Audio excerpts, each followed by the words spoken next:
My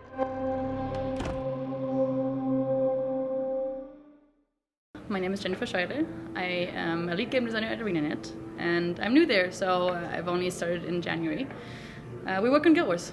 We have over half of a century of game design behind us at this point, but even so, we're still learning and developing new things all the time. Do you feel like there are any true cardinal sins in game design, or do you still feel like there's enough that we don't know about it yet, that there's still plenty of room to explore and play with even the things that people hate? So much, like endless amounts. We have barely scratched the surface on even formalizing a lot of these practices, right? I feel like I hope we get to intertwine ourselves a little bit more with academia in the future to kind of formalize some of our practices. I think the hidden design thread was one of those moments where we could see, oh, there have been practices that people have been doing for such a long time. You know, we were talking about games that are literally 25 years old in some cases.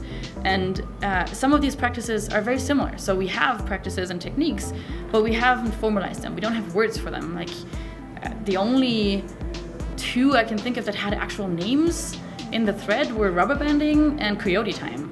And those were just, racing games and platforming games are just very old, right? So that's why we have words for them. But for all the other mechanics and techniques, we don't have any formalized academia. We don't have any formalized knowledge over it. We just all kind of tinker in our own way and hope that we somehow figure it out. And that's kind of the beauty of game design, but also its flaw at the moment. I love that whenever I work on a new game, I have to basically start over. Every single time I start on a new IP, then it's like doing it all over again. And yeah, there's some experience, but in the end, that's the beauty about working in games, because you have to kind of reinvent yourself every single time. But yeah, I would love to see a formalized way of how we engage with game design. I would like to see shared terminology, because every single time you go to a new studio, your terminology is kind of out the window and you start learning anew. I would love to see that as a first step towards formalizing game design. Speaking to that unseen mechanics thread, you did see people that were upset to find out about some of these mechanics that they had no idea about, and it's interesting to see that reaction, because there are other things like recently I just saw a thread about they discovered a mechanic in Super Metroid where if you're fighting the water monster and you strike an electrical thing with the grapple beam, it kills the water monster.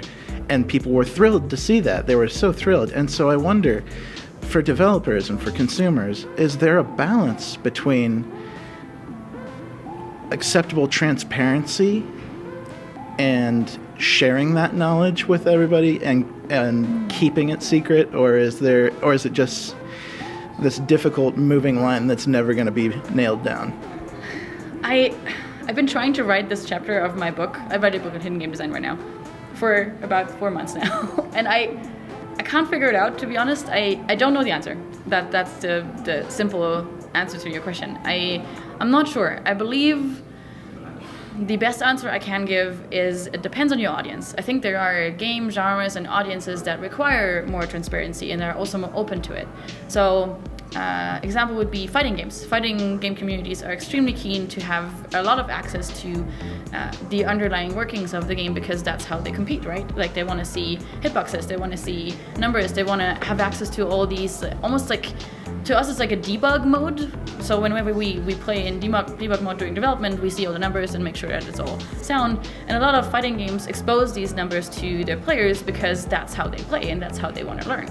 So that doesn't always work, and it doesn't always work in every game, and an RPG would kind of be out of character to do that. I would say it's best to approach that on a game-by-game basis and thinking about how your audience functions and how they want to engage with your game.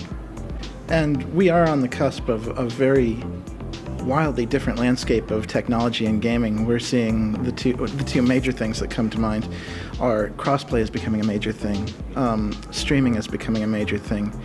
And do you feel like that is going to radically change how we think about, like, even just like hidden mechanics or design in general? Absolutely. I mean, streaming already has changed wildly how we make games. We have features now that specifically target streamers, and we have almost don't want to say kill genres, but some genres suffer from having streamers. Anything that is heavy narrative, our sales suffer from having streamers because you don't need to play yourself anymore to experience the narrative. You can just watch someone play. So you have to kind of design these games differently to accommodate for that.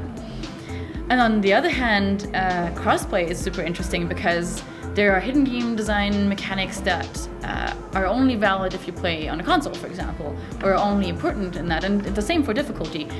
Designing for difficulty on a controller is extremely different compared to PC, for example.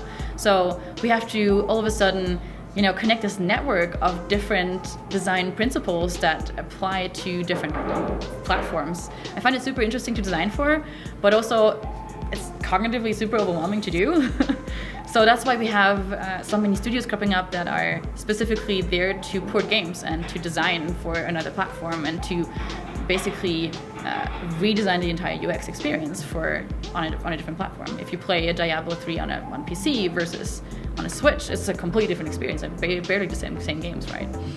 So developing cross-platform and everything at the same time is a huge challenge. I find it super fascinating.